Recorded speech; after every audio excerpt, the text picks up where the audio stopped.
Hey everybody, welcome back to another Sunday service with Red Deer Lake United Church.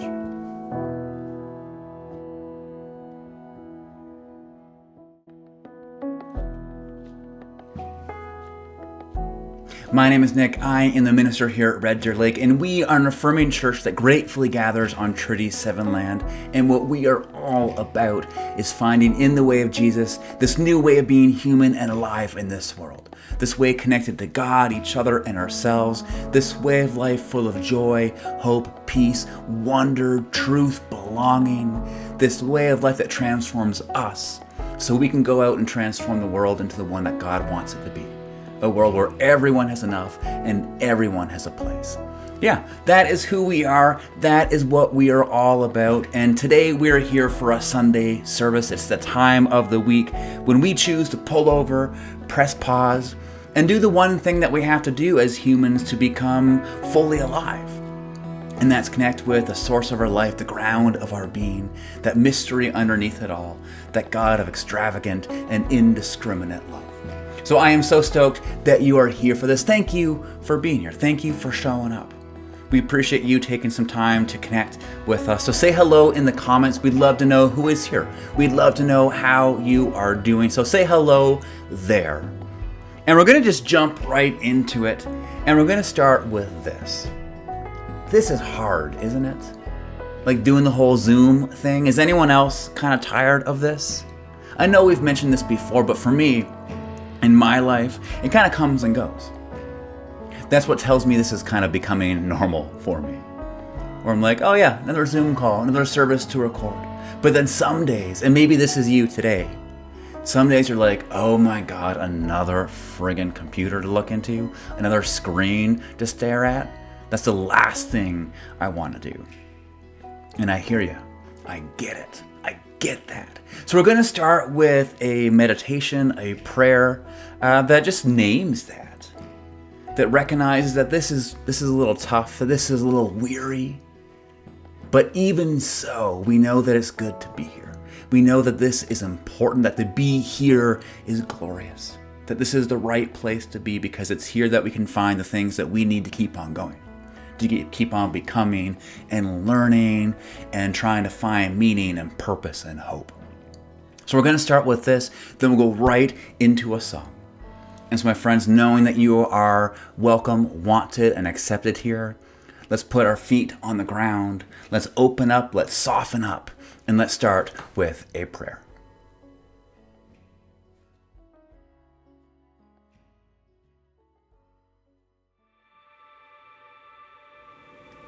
God of all creation, unbound by space and time, we confess our weariness as we log on once more, in search of a holy connection. Though we would not choose to meet this way, we hold to the promise that you choose always to meet us where we are. When we feel the inadequacy of digital presence, remind us that you, O Lord, are fully present, even here. When we feel the strain of needing to perform who we are, when we are seen but not known, remind us that you, O Lord, know us completely. When we are tempted to trust the illusion of the screen and flatten others in dismissal, remind us that behind each square sits a living, breathing child of God. Behind each comment, a person in need of your love. When we fail to engage others well, show us your grace. When others fail to engage us well, may we show your grace. When it feels as though even our prayers are spoken into a void, speak to us your words of life, which never return empty. When we come to the edge of our limits, surprise us again with the fullness of your life, a life that lives in and flows through each of us, unhindered by blurry pixels and distorted sound. Lord Jesus Christ, image of the invisible God, give us faith to see your substance in the virtual. O Christ, in whom all things hold together, hold us together even in this time of physical separation. By your Spirit, make us one, as your Spirit has always done, that in the endless bluish glow that illumines our days and nights, we might be able still to see your endless light.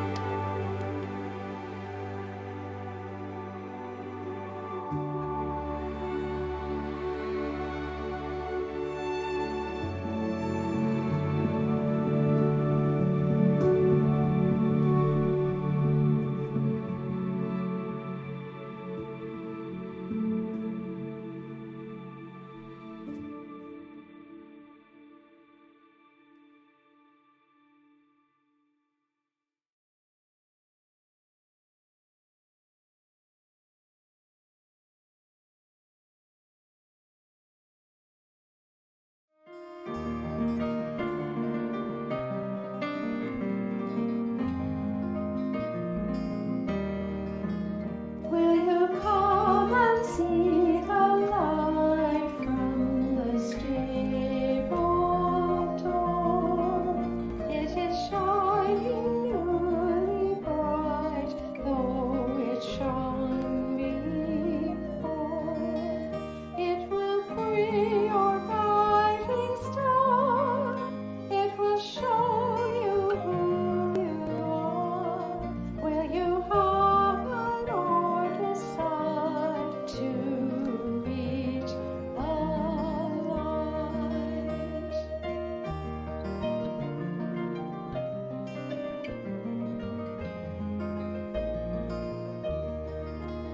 Will you step into the light that can free the slave?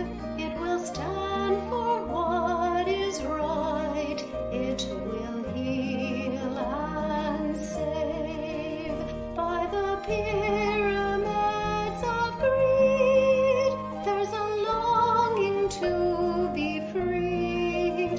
Will you hide or decide to meet the light?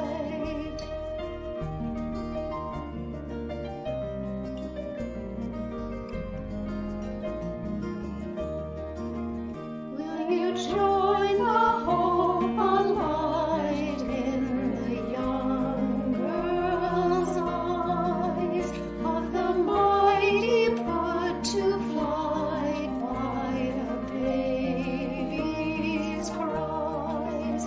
When the lowest and the least are the foremost at the feast, will you hide or decide to meet the light?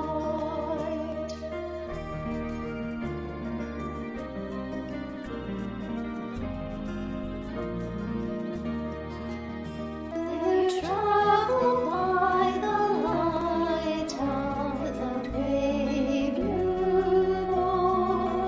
In the candle lit at night, there's a gleam of dawn, and the darkness all about is too dim to put it out.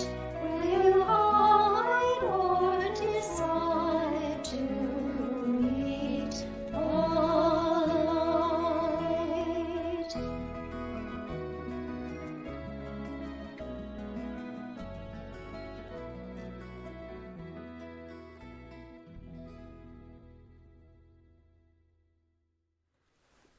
All right, so now that we are here, now that we have arrived, now that we have said yes to the question that song asked us, we're going to head into our time that we call Grace and Renewal. And this is a time that we have every single week where we set aside some time and energy to do a spiritual practice. And by that we mean these practices, these habits, these rhythms that we can do to help us become more and more human. These things that we can do to help us get unstuck. These things that can fill us up when we're feeling thin. That can help us breathe deep when we have lost a sense of breath. These things that reconnect our bodies with our spirits. These things that keep us going. And this week we have a spiritual practice from the great Hillary McBride. She is a doctor, she's a therapist, she is a teacher, she does some amazing work. Check her stuff out.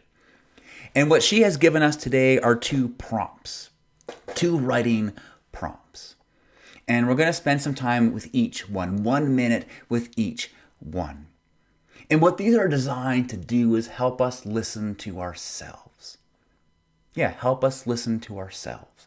I know that may sound kind of weird. What do you mean I can listen to myself? But I think if you're a lot like me, sometimes listening to ourselves, sometimes listening to what's going on within us, within our minds, our hearts, our bodies, our souls, that can be the hardest thing. Because more often than not, there's so much going on. There's so much noise. It can be hard to hear what's really going on. And this practice is designed to help us hear what's inside of us, to give it a voice, to pay attention to it, and hear what it's got to say. And so as we head into this, I invite you to get some pen and paper or pencil. I invite you to whip out your phones. If those aren't your thing, you can just reflect on it silently. Or maybe you can even just talk with the people you've got around.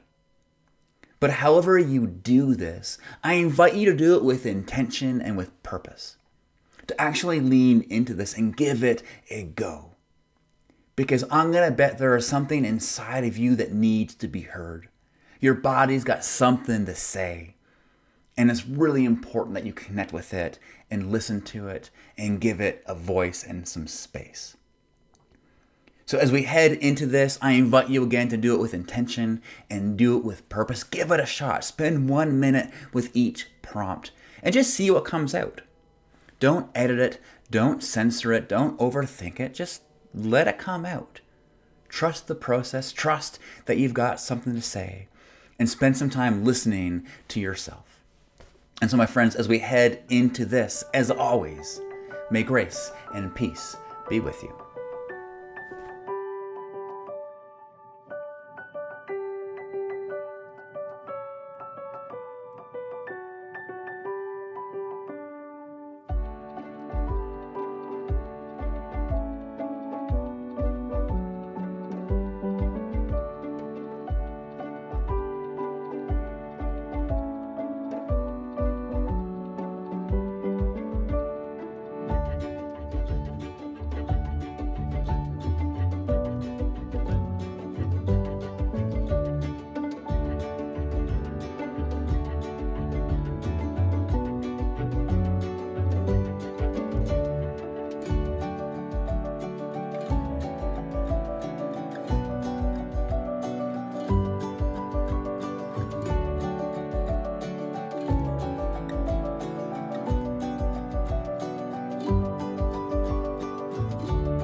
So take some time to finish up your writing, finish off that last thought. But such great questions, right? What are you grateful for? And what do you need help with? Such great questions to ask each and every day. What am I grateful for? What do I need some help with? So I invite you to spend some time with what you wrote later on, and I invite you to put those questions in your pocket. Try to make those a daily practice this week. See what happens when you spend some time asking yourself that each and every day. Where does it take you? How does your life change? What do you do with the answers? Do you find yourself being more grateful? Does it make it easier to ask for help? What shifts inside you? Yeah, all kinds of places these questions can take us, and that is why we ask them. So thank you for asking those with me. Thank you for leaning into that. I hope you got something good out of it. And we're going to head into our scripture reading now.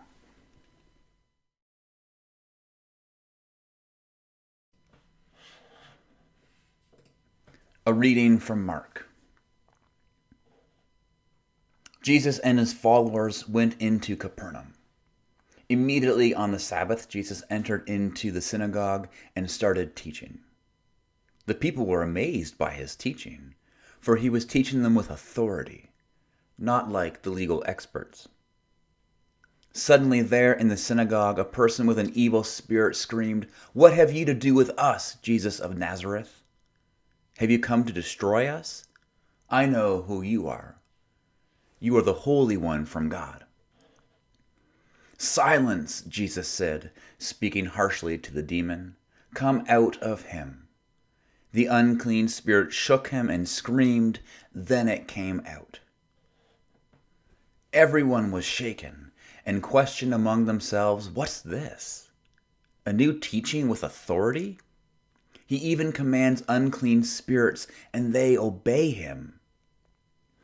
Right away, the news about him spread throughout the entire region of Galilee.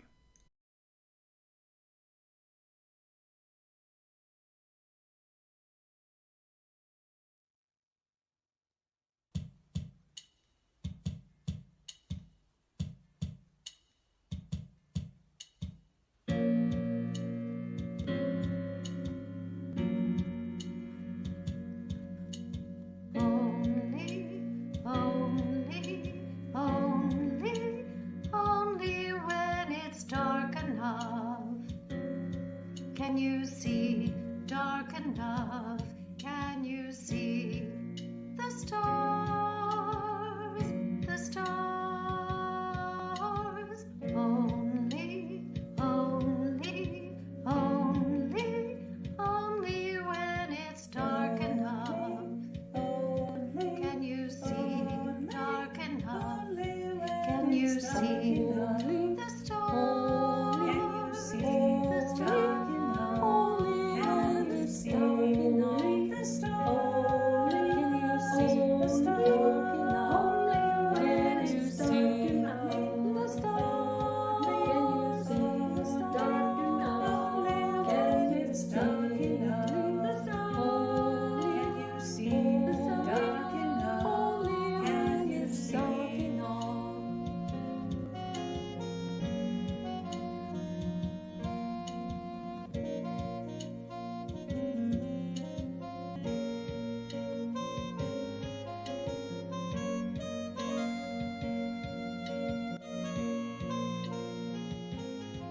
Can you see dark enough?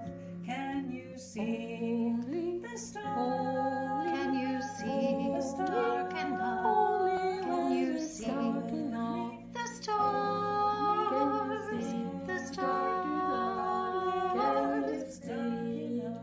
The stars. Can you see dark enough? Can you see the stars? Can you see The stars. the stars? The stars.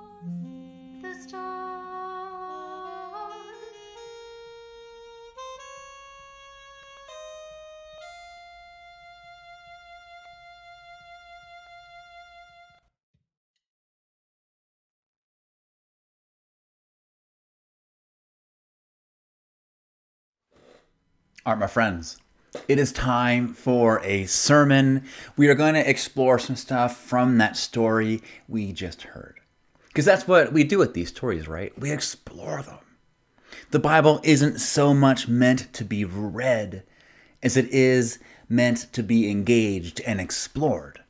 We read these things not just for the sake of reading them, but because of where they take us, because of the conversations that get started in them and through them, because of the truths and bits of wisdom that these things point us towards. Yeah, that's why we spend so much time with this ancient book. It's chock full of really good conversations and so many bits of truth and wisdom that can help ground us in life as it was meant to be. And today we are going to read that story because, oh my God, that story, right? So much is going on within it. So many places we could go. I don't know about you, but when I read that story, it's like, I don't even know what to do with this thing. And we're going to get into some of that stuff today. I'm excited where we could go with it because I'm excited, well, for all kinds of reasons. But one, because I get to talk about some stuff that I'm learning about. But also because this story opens up some conversations that I think we all need to hear right now. And not just because we're people who are looking to become more human, we're spiritual people looking to grow that muscle, but also because I think this story can talk about some things that can help us learn to navigate this world we're in. And it can help us put some framework and words to some stuff that we're feeling and seeing right now. And so I am excited to get into this. And today, if everything goes according to plan, I know that's a big if. Today we talk about the thing we are all wondering about, the question that is baked into this story, and we talk about how to recognize and lean into truth. Yeah, it's going to be good. Are you with me? Let me know in the comment section if you are ready to go. I need your energy so I can give you mine, and let's get into some stuff. All right, so first, before we get into anything else, let's talk about the one thing that we're all wondering about. Let's talk about the thing that made us stop reading and go, oh my God, he better be talking about this because I don't know what to do with it. What is up with the evil spirit, right? Anyone else asking that? Anyone else wondering about that? What do we do with the evil spirit? Yeah, how can we not talk about that? I would accept any angry email if I just conveniently skipped over that part of the story because it's a big deal. What do we do with this? It's kind of shocking. It's kind of scandalous. It's provocative. What do we do with it? So we'll talk about that and then we'll get into some other stuff in the story.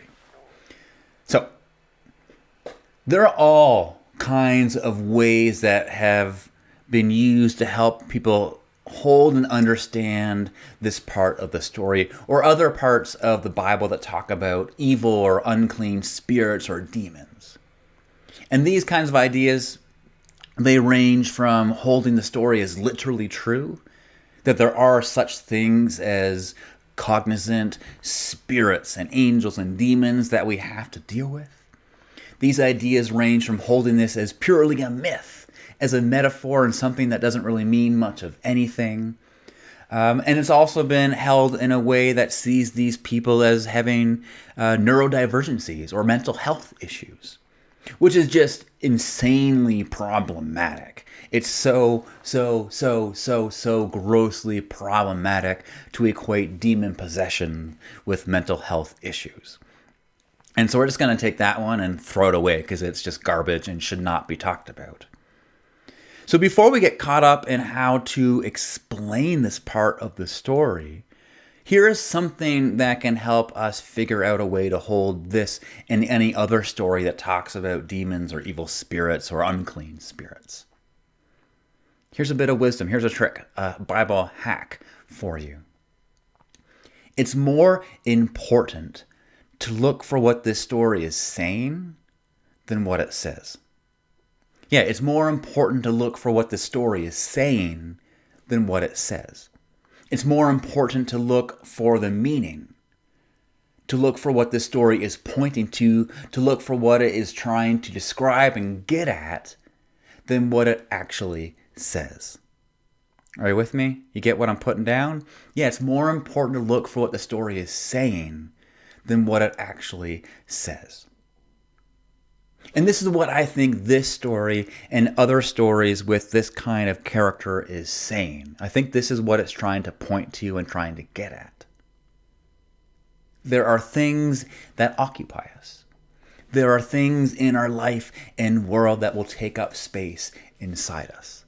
There are things that live within us that can have power over us, that can shape and control how we live and move and have our being. In our tradition, we call these things spirits, which is really just a word to talk about the energizing and animating forces of the universe. These things that aren't us, but can be within us. These things that we can breathe in, that we can get caught up by. These things that control us, sway us, and shape us, and dictate how we live and move and have our being. And we know this. This isn't really new for us to hear. We use this kind of language a lot. In our world, we talk about getting caught up in the moment, or I was caught up in the spirit of things. We talk about those times when we just weren't ourselves or something came over me. Yeah, we're talking about spirit. We're talking about getting caught up in something that is bigger than ourselves, of being energized and animated by something that is not us. And in church, we use this language all the time. This is what we talk about when we talk about the divine Spirit, the Holy Spirit. That's how we talk about the energy, the force, the living presence of God.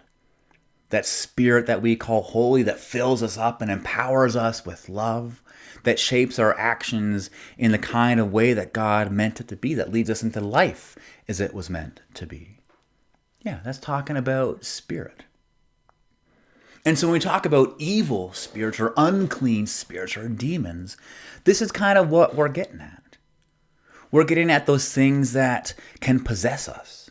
Those things that we can get caught up by, that animate and energize us. The things that lead us into and make us cause chaos, division, and violence. These things that make us hurtful or destructive. These things that make us cause death. These things that lead us out of life and away from light and love. Yeah, that's what we're talking about when we talk about evil spirits. That's what we're talking about when we see these passages. We're talking about the things, the forces, the energies that occupy us and lead us into and towards evil things. And I like this way of holding it for a couple reasons. And the first reason is it reminds us that this isn't some story that happened a long time ago when they had a more primitive view of the world. But instead it reminds us that this is a story that still happens today. The only difference is we just don't call them evil spirits anymore. We've learned to name them. We've learned to call them white supremacy. We've learned to call them patriarchy or colonialism. We've learned to see them as consumerism, apathy, tribalism, greed, entitlement, and individualism. We just give it a completely different name, but the thing is still the same. It's still an evil spirit that leads us into really destructive, chaotic, divisive, and violent things. Spirits that lead us towards death instead of life. Yeah, I like it because it reminds us of that. And the second thing is it reminds us that this is a story about us. Yeah, us, me, you, us, together. So often when we read these stories, we think that the person who got caught up in the evil spirit is somebody else. Someone different. Oh, it's one of them. We kind of other the person when we read it, don't we? But I like the way of reading this story that sees this person as us. As just an everyday average person who, for whatever reason, got caught up in an evil spirit. Who got occupied by a power and a force that wasn't good. Because this story still happens, doesn't it? We see this happening in our world right now. This is a story about us. It's a story about how we as humans, as spiritual people, have the capacity to get caught up in spirits that take us into life, that lead us towards good. And we have the capacity to get caught up in spirits that lead us out of life, towards bad and evil and chaotic things. That we have the capacity for both great good, but also great evil. Yeah, this is why so many spiritual traditions and so many healthcare professionals emphasize things like prayer and meditation. This is why things like therapy or soul work or mindfulness and self-awareness are so freaking important. They help us pay attention to what's going on inside us. They help us pay attention to our wounds and our resentments and our triggers. They show us that paying attention to this, to what's going on inside us, is life-saving work. Those are the things that keep us from being all too easily swept up in things that are evil, bad, and destructive. Yeah. You with me? Yeah. That's why this story is so important. That's why we can't just bypass this. This is important, essential stuff. Because it gets us to ask these really important questions. What's going on inside of you? What spirit are you breathing in? Yeah, what's driving you? What energy is competing for your attention? Is there something that's got a hold of you that you need to be liberated from? Yeah, what do you need to be liberated from? Yeah, huge questions. And questions we can only ask when we take this part of the story seriously.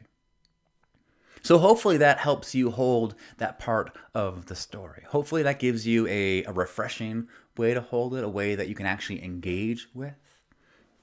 But we're going to move from there into the question that I think is baked into this story.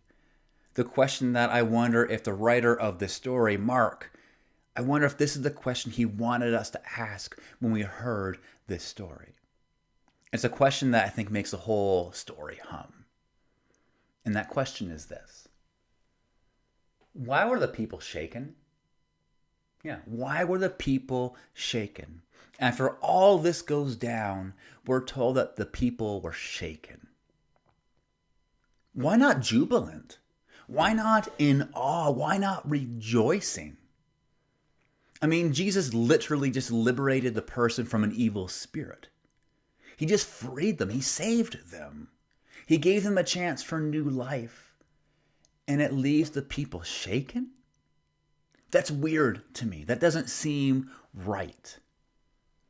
It's not the reaction I expected. But then it hit me. What happened in the story wasn't what the people expected to happen either. Yeah, the people in this story were left shaken because what went down wasn't what they expected to happen. And it's not that they didn't expect an exorcism to happen. As weird as it is to us, that in and of itself wouldn't really be shaken worthy. Those kinds of acts we know were pretty common. There was this whole kind of cottage industry of people who would go around charging people to be liberated and healed from evil spirits and ailments. That was kind of a regular part of the culture. You could go down to the market, you'd see a dude, he'd charge you $5, and boom, you're freed. That wouldn't be shaken worthy. They would know that. They would have experienced that before. So that can't be what they were shaken by. It makes me think that what left them shook wasn't the healing itself, but rather the source and the cost of the healing. I mean, here's this rabbi, this unknown rabbi named Jesus. He's from the middle of nowhere. He's from this backwater, good-for-nothing place called Nazareth, which we're told nothing ever good comes out of. And this rabbi not only spoke with an authority that these people had never felt before. And this rabbi not only was called the Holy One, a name reserved for God by the demon, but he's also this rabbi who did the healing for free. And I think that is what left the people shook. The people in this story were left shaken because everything that went down totally and completely defied their expectations. They were left shaken because they didn't expect for God to show up among them and offer grace, healing, and liberation for free. Yeah, are you with me? Yes, yeah. That's what left them shook.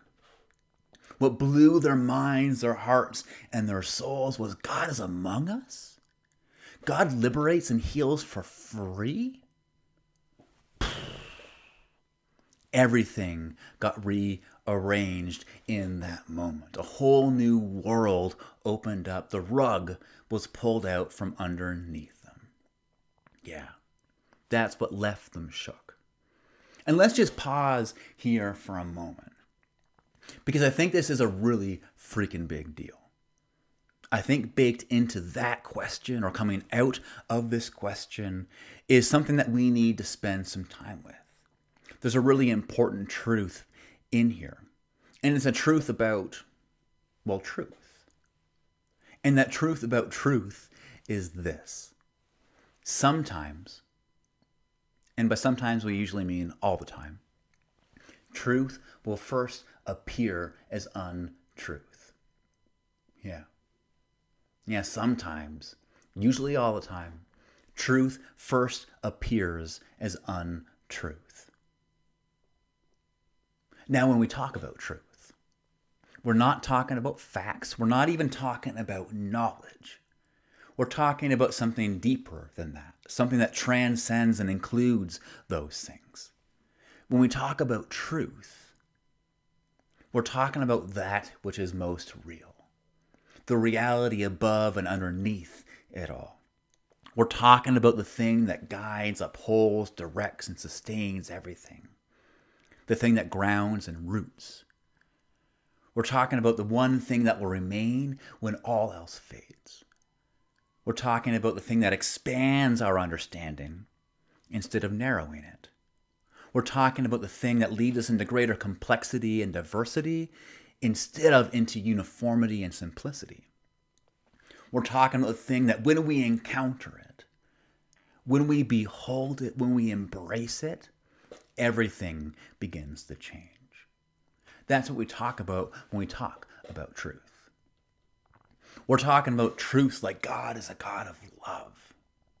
Yeah, beautiful. Everything changes. We're talking about how the worst thing is never the last thing. We're talking about how we, just as we are loved. We're talking about how everyone, no matter of who they are, where they are from, or what their story is, has a dignity and a worth and a value that cannot be taken away. Truth. We're talking about how everyone belongs and every story matters. Truth. We're talking about how love is the most powerful thing in the world. Truth. Yeah, when we talk about truth, that's the kind of stuff we're talking about.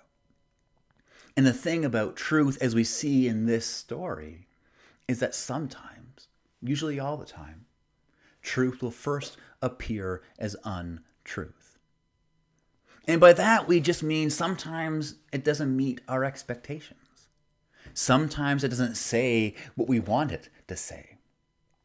That it appears as something that couldn't possibly be the case, right? It appears as something that we dismiss and mock at first. As something that we would probably resist and fight against. And it does that because truth, honest to God truth, well, it can just be so hard, so disruptive, and so challenging. Sometimes it can just rearrange and subvert too much. Truth, real honest to God truth, it has a knack for messing everything up. Yeah, maybe you know this. Maybe you've experienced this. Just take a second to digest that. Because I think we've probably all encountered this. We know this to be true. Maybe you've been in therapy and you've discovered a truth about how you really feel, and it's just left you so shaken, because to embrace it, to believe it, it would change everything. Yeah. Or maybe you've read something or heard something that at first is just so ridiculous and so counterintuitive. But something about it just feels so right and good. And you have to struggle to move there. You have to struggle to believe it.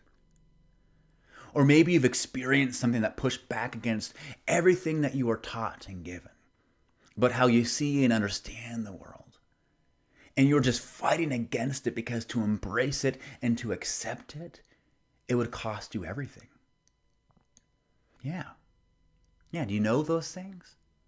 I remember being in therapy once and realizing that asking for help, that being vulnerable, was actually an act of self-love. That it was a sign of strength and courage. And it took me like 8 sessions to finally believe this thing, because it pushed back against this truth I picked up along the way that said to need help and to be vulnerable was a huge sign of weakness and dependence. And I just couldn't hack it. I couldn't believe it. It pushed back against too much. But over the months, as I sat with it and I listened to it and I did the work, I realized that it actually was true. That to be vulnerable, to ask for help, it's beautiful. It is an act of love, and it's an essential part of being human. Yeah, maybe you have a similar story. Maybe you know that encountering truth isn't always this beautiful, amazing, wondrous, and easy thing. More often than not, it's disruptive. More often than not, it's challenging, and it leaves us shaken. And we see this going on in our world right now, don't we? That's what's happening to people who bought into narratives spun by politicians that have turned out to be outright lies. We see this happening as we listen to Black and Indigenous voices, and we learn about systemic racism and white privilege. We see this happening as we analyze and review how we've ordered our lives and our world for the past decades and millennia, and we realize that the way we were doing it, it wasn't that great. And maybe there's a truer way to order our lives and our worlds. And we're feeling a bit shaken as the whole thing gets disrupted. Yeah.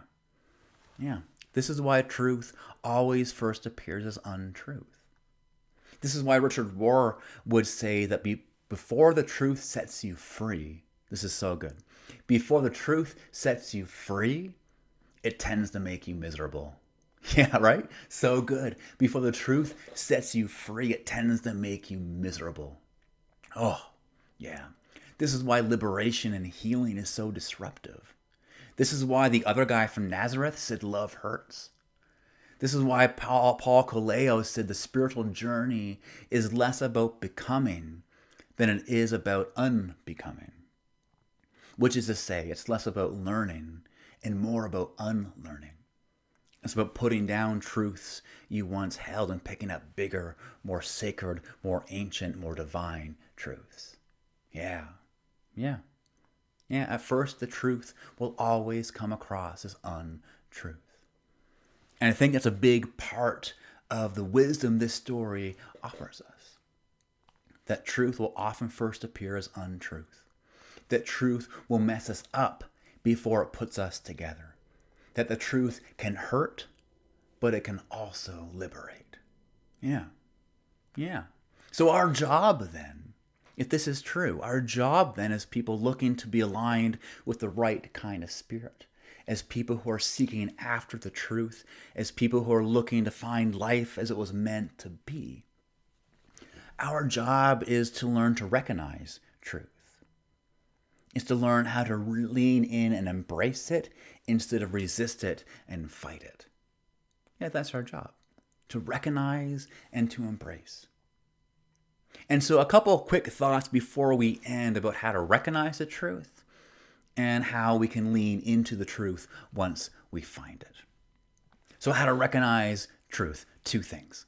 First, there is a good chance that because truth will mess us up, because truth will rearrange everything, and because truth will leave us shaken, there's a good chance that one of the first things we'll feel when we encounter truth is fear. Yeah. Often when we encounter truth, honest to God truth, one of the things we initially feel is fear. We will want to close up, we'll want to run away, we'll get ready for a fight. And while fear can be a really good warning that danger is lurking, and we do need to get the heck out of there, what fear can also be is a sign that we need to stick around, that we actually need to get curious and interested. Because what is around the corner, the thing that we are sensing, the thing that is setting our emotions off, as scary as it might be, it might actually be the thing that we need to embrace and step into. And so one of the ways that we can recognize truth is when we get scared, we can actually get interested. We could actually get curious instead of running away and getting ready for a fight. And so as we get curious and interested about this fear we're feeling, one of the ways to suss out whether truth is actually in the room is to ask it some questions. These questions that can help us figure out whether this is true, like bold, italicized, underlined, capital T, true, or if this is something else. Because truth, we know in our tradition, it'll always possess some characteristics. And it can be these characteristics that we can learn to recognize and say, you know what, I think actually this might be something. There might be something here I need to spend some time with. And so when you encounter that truth and you get curious, you can ask it, is it loving? Is it just? Does it expand my thinking? Does it lead towards healing? Does it draw me into relationship? And if the answer is yes to each one of those questions, you can be pretty sure that something is true. There is something there you need to explore. Yeah, so those are two easy ways that we can learn to recognize truth. And once we recognize it as truth, once we realize we're in its presence, there are a couple things that we can do to help us lean into it. There's a couple things we can do to open up and embrace it. Because that is the thing, right? It's one thing to recognize that truth is there. It's quite another to actually embrace it. So often we can recognize something as true, but yet we still want nothing to do with it. The cost and the consequences, they're still too much. So we kind of say, you can stay over there. I want nothing to do with you. Yeah, but we can't do that. That's not an option for us. We actually have to struggle well and embrace it. So a couple things that help us embrace it. We've recognized it, and something we can do to embrace it is have some courage for the fear. To get courageous, to go to your heart, that place where courage flows out from, and muster up the courage to actually say, yes, I want to check this out. I'm freaking out, I'm scared, but this will be worth it. Yeah, courage for the fear. Second, do the work. Embracing the truth is more often than not a one-step process. Just like my truth in therapy there, sometimes it takes months, even years for us to reconcile with the truth. Sometimes a lot of work comes with it. And so we need to be prepared to get sweaty. We need to be prepared to put the effort in.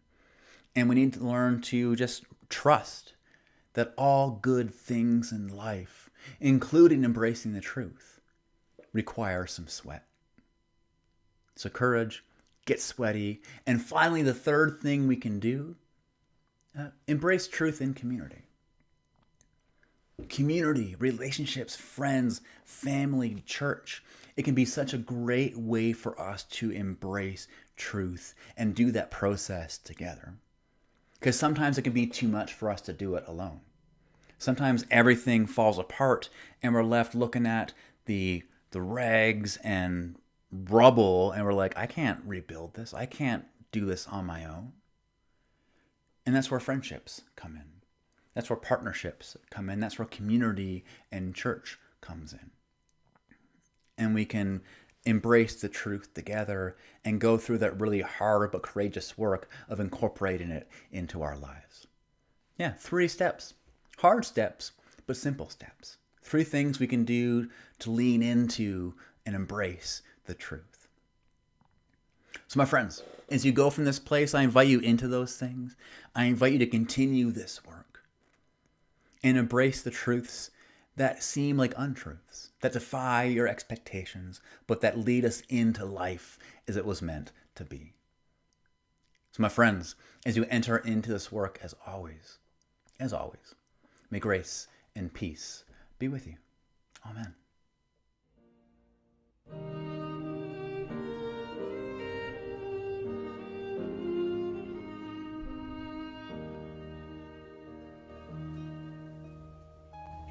Be thou my vision, O joy of my heart. Not be all else to me save the God. Thou lovest not by day or by night, waking or sleeping, thy presence my light. Be thou my wisdom, my calling of strife.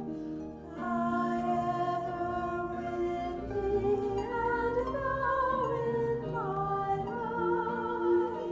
Thou loving parent, thy child may I be. Thou in me dwelling, and I one with thee. Be thou my battle shield, sword for the fight. Be thou my dignity, thou my delight. Thou my soul's shelter, thou my high tower. Raise thou me ever, O God of my power. Riches I need not, nor vain empty praise. Thou mine inheritance, now and always. Thou and only, thou first in my heart. Great God of heaven, my treasure thou art. Great God of heaven, victory won. May I reach heaven's joys, O bright and sun. Heart of my own heart, whatever befall, still be my vision,